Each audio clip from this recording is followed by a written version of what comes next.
What's up, guys? Welcome back to the Progressive Fit podcast. I'm your host, as always, Luke Lamont.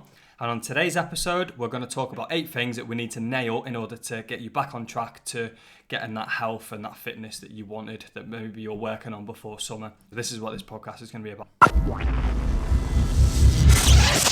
So I hope you're all doing well.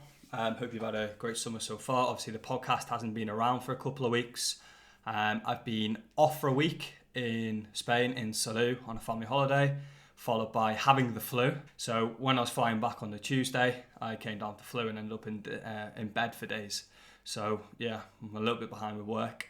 Anyway, today we're doing the podcast and it is aimed at 8 things that is going to help you change the way you look, basically.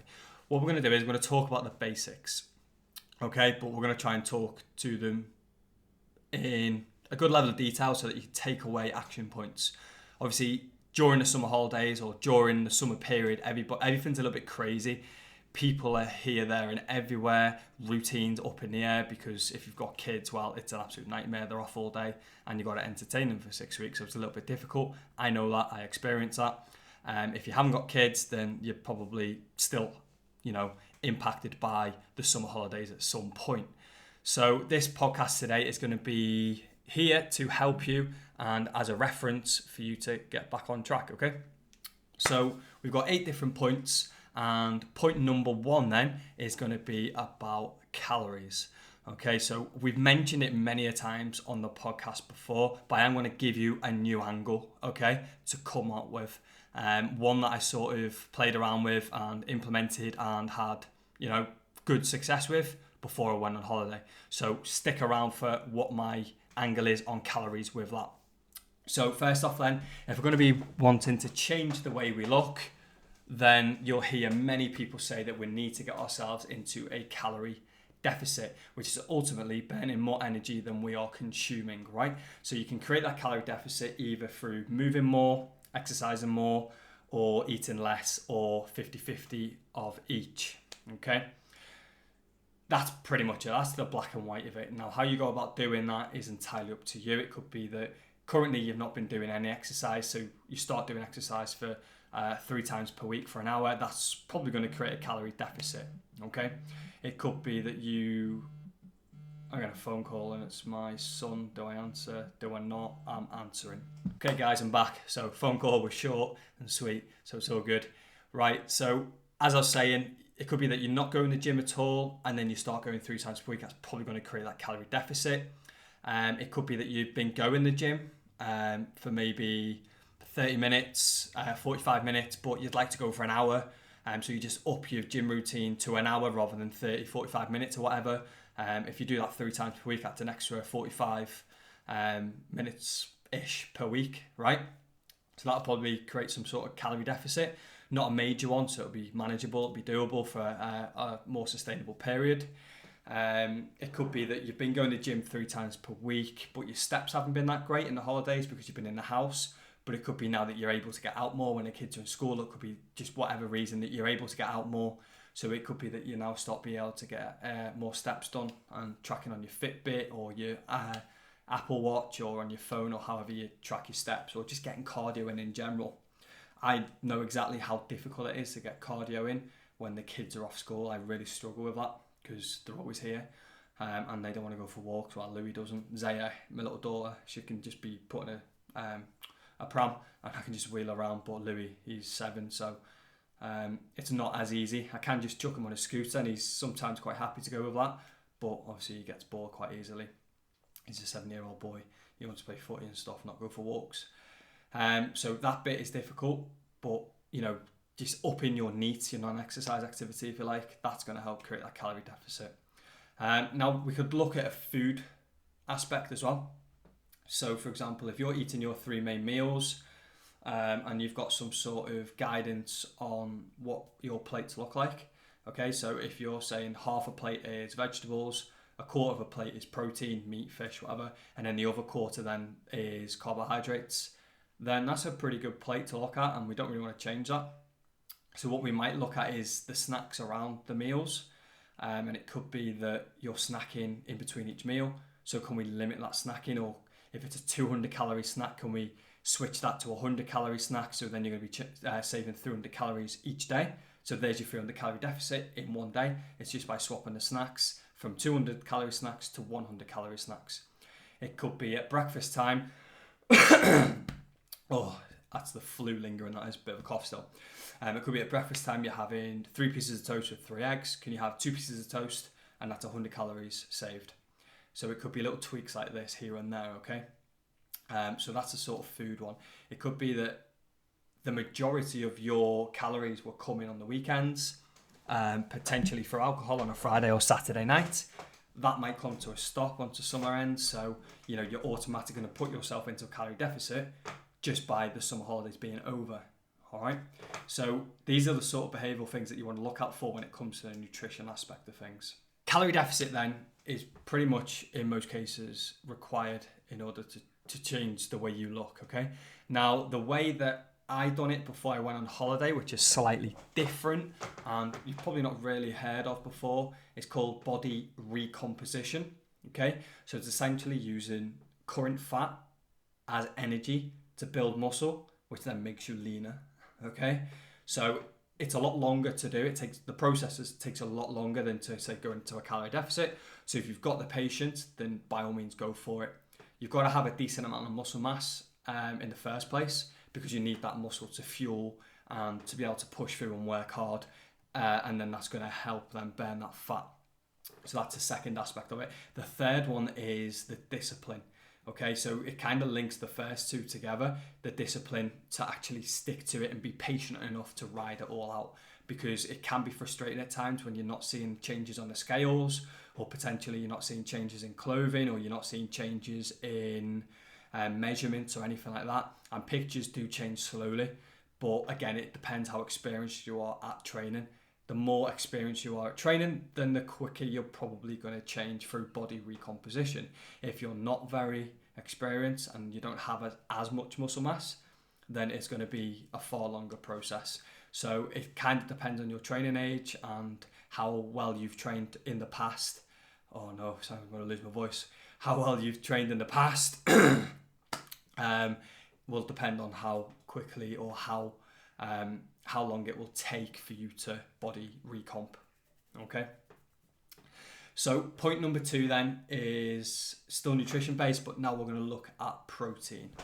So what we want to do is we want to ensure that we're eating enough protein, not only to maintain muscle mass, not only to build and repair muscle mass, but to keep you satiated, which basically means fuller, for longer between each meals, okay? So if we're getting 3 decent portions of protein at breakfast, at lunch and at tea time, then the chances are that's going to help us then control our blood sugar, which may help with cravings and keep us fuller for longer, and then we're more likely then to stay on track, okay? So the way I like to break it down in some cases, for some people if they struggle to get protein in, is in the morning, can you have something like eggs or bacon or smoked salmon with some bagels or something like that? There's protein yogurt, you could have protein shake and porridge, you could have a protein bar if need be or if wanted. You could put some protein powder and make some pancakes or some waffles, protein waffles, as long as they're not too high calorie. So there's lots of different options there. I personally just go for eggs, or I tend to have cereal or porridge with a protein shake. I'm not really one for protein yogurts and stuff like that. I just don't think they're cost worthy. It's like £2 for a yogurt, where it's like 20p for a scoop of protein when you buy it in bulk. That with some oats, it's a lot more cost effective. But again, it's entirely up to you. So they're your options for breakfast to get a good amount of protein. You want round about 20 grams, 20 to 30 grams, 30 for males, 20 for females. If you're unsure, just go ballpark in the middle, 25. That's what I tend to say to shoot for. Not exact numbers, but it's just the goal, right? It's just something to aim for. And then we've got our lunch. So for lunch, people struggle. I say, go for fish and go for white meats. So then you've got some sort of options there. You've got loads of different choices of fish. Common ones, you've got salmon, you've got tuna, you've got hake, you've got cod, you've got haddock. And then white meat, you've got chicken breast, you've got turkey.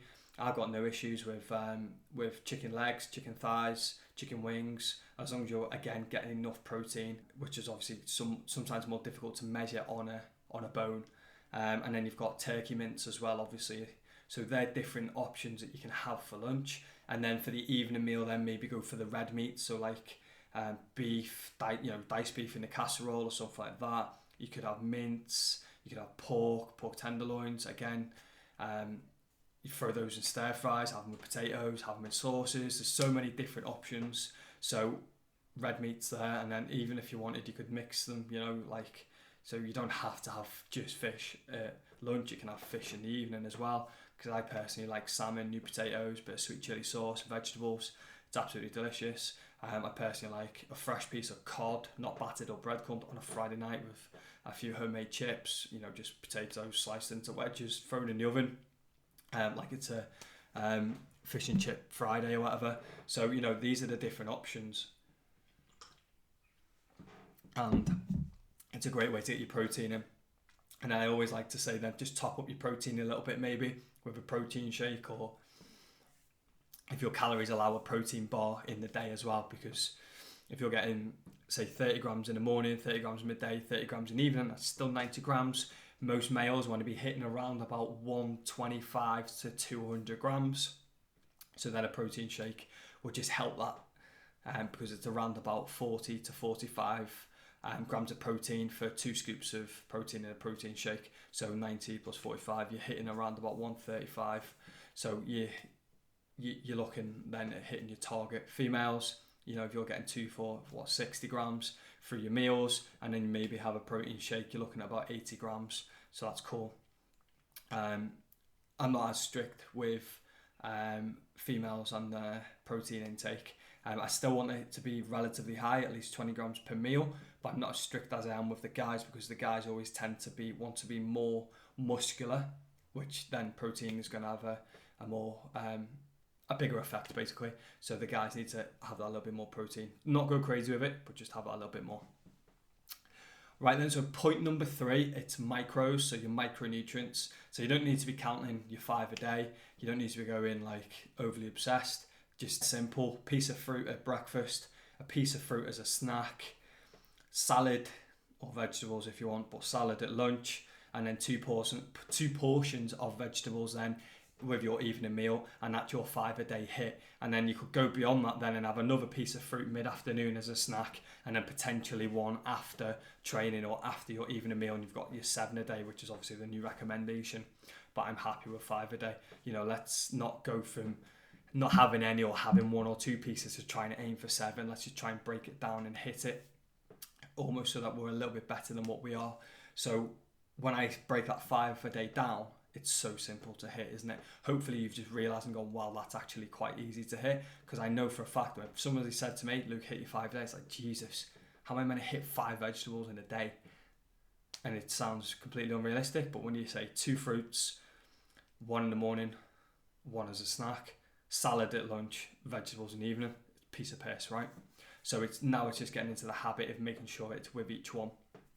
I personally would just buy in bulk and maybe have grapes as my fruit for the 3 days until the tub of grapes was gone, and then I might switch to bananas or apples or whatever. In my house we tend to have bananas, satsumas, apples, grapes, and I like buying kiwis, so we have those 5 fruits, and we tend to have those 5 in at one point because my kids both love fruit, so they tend to have the apples and the satsumas. I tend to have the kiwis, bananas, grapes. We all have grapes. So again, it's just about not wasting food, getting that whatever works for you. It could be the same fruit for the week and then you switch it, or the same vegetable for the week and then switch it, whatever works best. Tone. So by tone, we want to look toned, right? We want that firm, athletic feeling and look. So in order to do that, we've got to do resistance training. Now, resistance training doesn't mean lifting weights. It doesn't mean doing bodybuilding. It doesn't mean lifting super heavy. It just means doing fighting some sort of resistance, okay? So it could be body weight or it could be with weights. It's entirely up to you. It's whatever you prefer. It could be a mixture of the two, which is pretty much what I've done today, okay? Not like dead. Not like completely half and half. I've done one bodyweight exercise. I don't want to make it sound like I've done loads of body weight, but I tend to do 2 or 3 body weight exercises. So it's pull-ups, push-ups, and dips. They're the 3 I tend to mix in. Other than that, it's very rare that I do body weight exercises unless I'm going through a CrossFit stage of my training, which I haven't done now for I don't know how long, maybe a year. So in the minute, I'm very weights based. So the resistance training is key because that's going to help strengthen our muscles. It's going to help build the muscle a little bit, and it's going to give you that firm and athletic look that everybody seems to be wanting these days, right? Or want that sort of cover model look or that Gymshark look, and lifting weights is going to be key to that. You don't have to go 5 times per week, 6 times per week, 7 times per week with all these crazy different splits and workout days. You can very simply go 3 times per week, train your whole body each time, maybe pick a different exercise in each plane of movement each time. So you want a vertical push, which is pushing upwards. You want a vertical pull, which is some sort of pulling down or pulling up.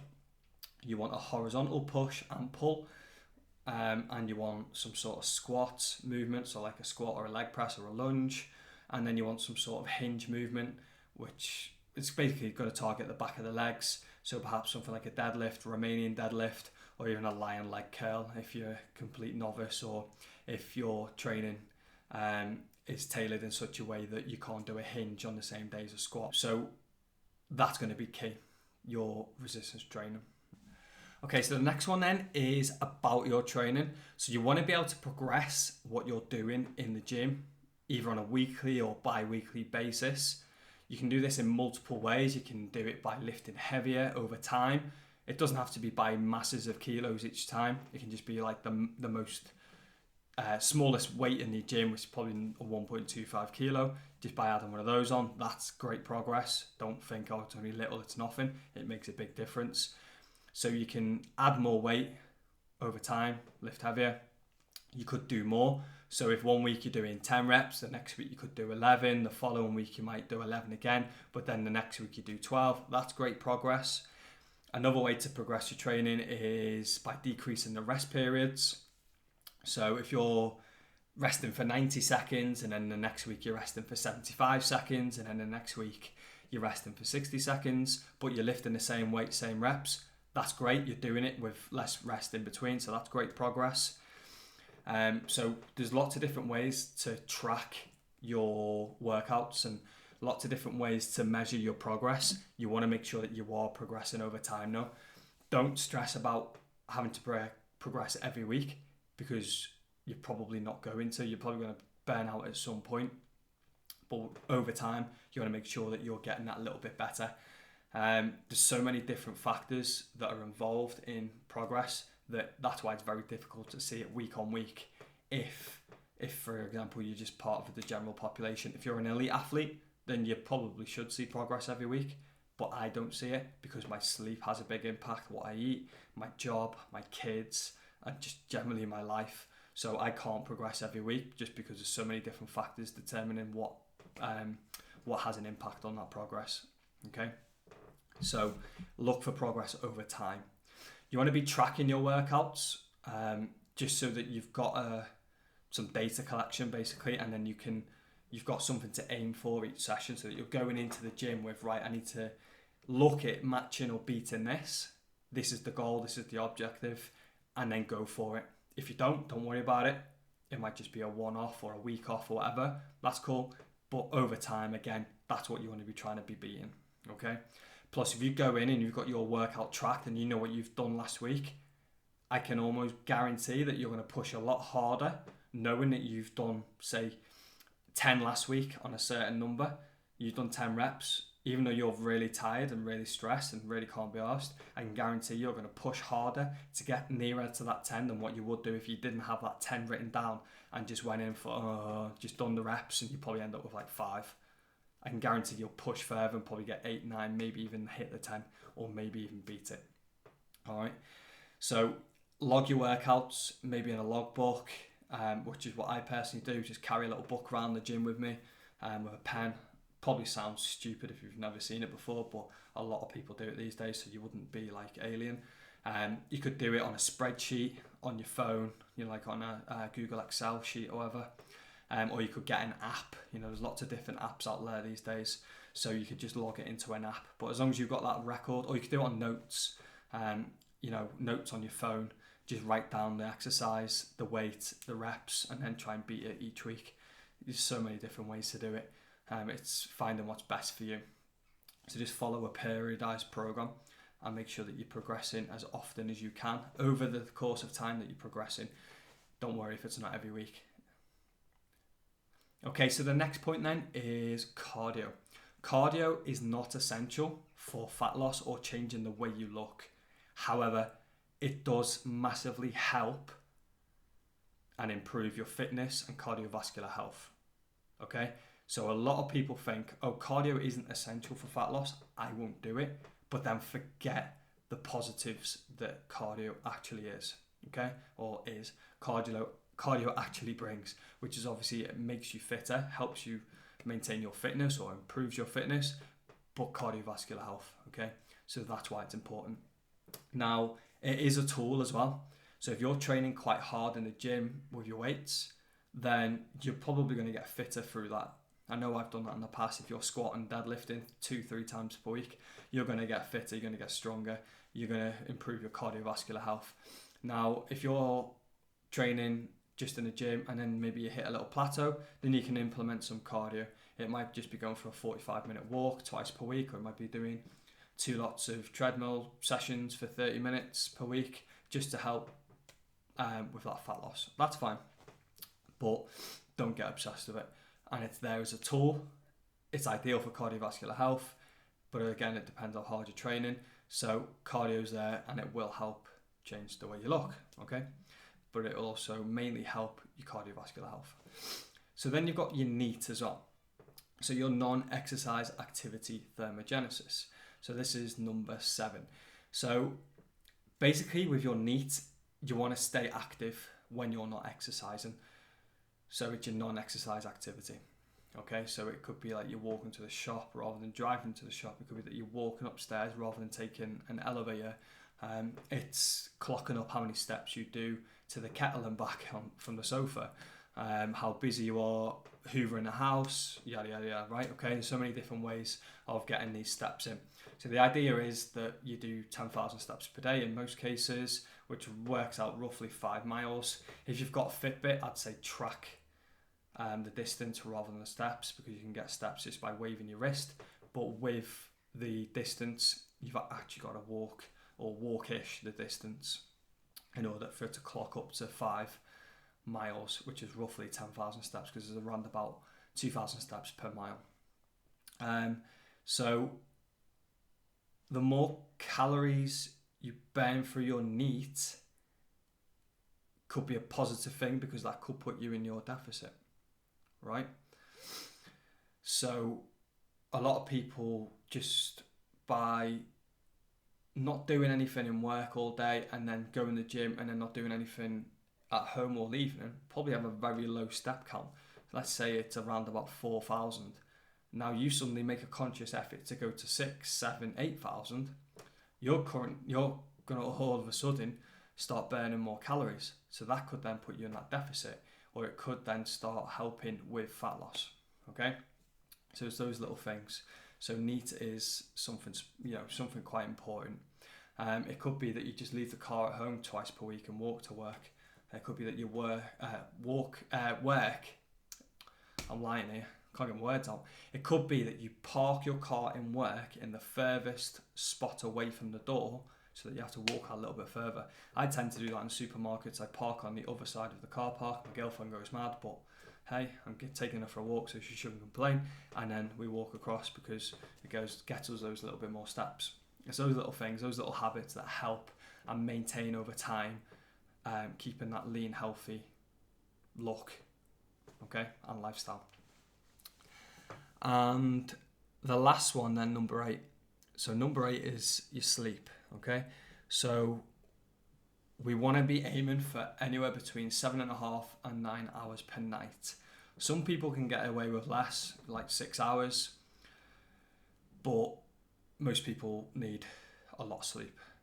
Even a lot of people that say I don't need a lot of sleep still need a lot of sleep, okay? So anywhere between 7.5 and 9 hours. The reason why it's a random number like 7.5 and 9 and not 8 is because we tend to sleep in cycles, and each cycle lasts around about 1.5 hours. So we want to be getting around about 35 to 40 cycles per week, and that works out around about 7.5 to 9 hours per night. So if you wake up on 8 hours, the chances are you're mid-cycle and you can wake up quite delirious, okay? And not knowing where you are and get that sicky feeling, which I hate. So if you can set your alarm to go off 7.5 hours later or 9 hours later rather than 8 or 8.5 hours later, you'll probably you'll probably feel a lot better and wake up a lot more refreshed, and it'll probably be easier to get you out of bed. The best example I can give is if you set your alarm on 7.5 or 9 hours, that's like somebody just giving you a little nudge to say, hey, wake up. Whereas if you set your alarm on 8.5 hours, that's like somebody punching you in your face saying, get up now. There's a big difference, right? One's nice, one's not so friendly. So 7.5, 9 hours, that's sort of like the sweet spot. What I will say about the 8 hours is, I think 8 hours comes in for two reasons. One, because it's an hour per every 2 hours you're awake. Because if you're asleep for 8, you're awake for 16. So then you'll get an hour's sleep for every 2 hours that you're awake in a day. That's one argument. And then the other one is that, I've just thought of this now. This is completely made up by me, this one now coming. But if you went to bed for aiming to get your 8 hours, it's going to take you roughly 30 minutes to get to sleep-ish. So you're allowing, well, at which point you fall asleep, you wake up 7.5 hours later. So I think that's why it's 8 hours. Okay, so try and get that sort of right, and that will make a big difference, especially if you're somebody who struggles to get up in the morning. 6 hours, what's the other one? Is it 4.5 hours? Even if you set your alarm after those periods, it's a lot easier to wake up because you're waking up in your light sleep, if you like. So the importance of sleep plan is crucial because it can help with decision making around nutrition, around your cravings, around your mood, training effort, and like your needs as well. So for example, if you're already tired, you're probably going to be craving your favorite foods. It could be sugary foods, it could be savory foods, crisps, etc. And the chances are you're probably going to give in because you're tired and you don't want to think about no or what other options you can have. So it's just easier to give in and have them. Plus, you're probably thinking of the sugar rush or the quick stimulus it's going to give you, the fast energy it's going to give you, but soon after you're going to crash and then you're going to be wanting it again, and then it's just a spinning wheel. Also, if there's a burger and chips available in the canteen and you've got your lunch, when you're tired, the chances are your decision making becomes that poor that you'll probably choose the burger and chips rather than the pre-made lunch, because the burger and chips will just sound better. It's normal, it's full of sugar, it's full of fat.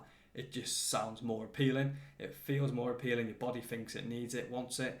And then your chances are you can't be arsed fighting your brain. So you're going to go for it and you're going to have that. And then you're sort of off track because now you're having 1,000 calories rather than your 400 calorie meal, which could potentially put you out of your deficit for the day, which if say it's 300 calories and you're then 300 calories over for the day. So that's tomorrow's deficit. So then you're out of your deficit for 2 days of the week because of one burger and chips. Well, it's not because of the one burger and chips, it's because of the sleep, the lack of sleep, okay? So sleep as well, going into the gym, you might think you're training hard, but you're not training as hard as what you could or exercising as hard as you could because you haven't got enough sleep. So your training performance could be getting worse week on week and you're not progressing because you're not getting enough sleep and you're not fueling yourself. And everything's getting a little bit worse. So at which point you're not working your body as hard, at which point you're not going to be burning as many calories as what you could. All right. And then you look at your mood. Okay, so it could be that you're tired, so then you're in a bad mood. You start pissing people off, people start pissing you off. Then you start thinking, oh, sod this, blah, blah, blah, blah. And then you're more likely to give in on your diet, eat sugary foods, blah, blah, blah, blah. The cycle just keeps going round and round, right? And then there's your NEAT. There's the NEAT aspect. So if you're really tired, what are you going to choose? The elevator or the stairs? It's most likely the elevator because you can't be arsed walking up the stairs. Where are you going to park when you go to shop? Probably as close as possible as you can, okay? Rather than the other end of the car park so that you can walk across because you just want to get in, get out, go home, sit on the sofa, right? And that's all because of the sleep. So this is why sleep is so important. It helps so much with your decision making. It helps so much with your motivation, your nutrition, your training, your NEAT, everything. So if your sleep fails, then the chances are everything else fails. All right. So take care of your sleep. All right. So that is the 8 then. Number 1, we've got calories. Make sure you're in a calorie deficit, or if you're experienced and patient enough, you can body recomposition. Number 2, ensure you're eating enough protein. So for females, I say around about 20-25 grams per meal. And for males, I say around about 25 to 30 grams per meal with a protein shake or protein bar top-ups. Macros, make sure you're getting your 5 a day. Fruit at breakfast, fruit as a snack, salad at lunch, and then 2 portions of vegetables with your evening meal. If you want to look toned, if you want to feel toned, then you've got to be resistance training, either weight training or body weight training. It's entirely up to you, but make sure that you're getting in the gym basically and doing some lifting. With your training then, make sure that you're progressing it, you're keeping a log, and you're trying to beat over time what you've done and trying to get, it is new personal bests, but it doesn't mean for 1 rep, it means like whatever you've done, okay? It could be that your 10 reps, you try and beat how heavy you can lift for 10 reps. Cardio is a tool. It's not essential for fat loss, but it is a tool. It is great for improving your fitness and cardiovascular health. If you enjoy it, implement it. If you don't enjoy it, then find a way that you can enjoy it to implement it for your cardiovascular health, to improve your fitness, and so that it could potentially burn a few more calories and help you with your goals. NEAT, so your non-exercise activity. The T is for thermogenesis, don't worry about that word. So try and stay as active as you can when you're not exercise, okay? So can you walk to places instead of taking a car? Can you choose your steps, blah, blah, blah, blah, okay? And then the last one is sleep. I think I spent the most time covering sleep. Aim for 7.5 to 9 hours each night, because it has such a big impact on everything that happens during the day. Decision making, nutrition, cravings, mood, training effort, NEAT, etc. Okay. Right, guys, I hope you've enjoyed this episode. Be sure to hit subscribe. Be sure to share the podcast on social media, on Instagram, on Facebook. I will reshare it if that's cool with you, if you tag me in it. Leave us a review, if I've not said that. 5-star if you think it's worthy. So I will see you in the next episode. Remember, make being progressive a habit.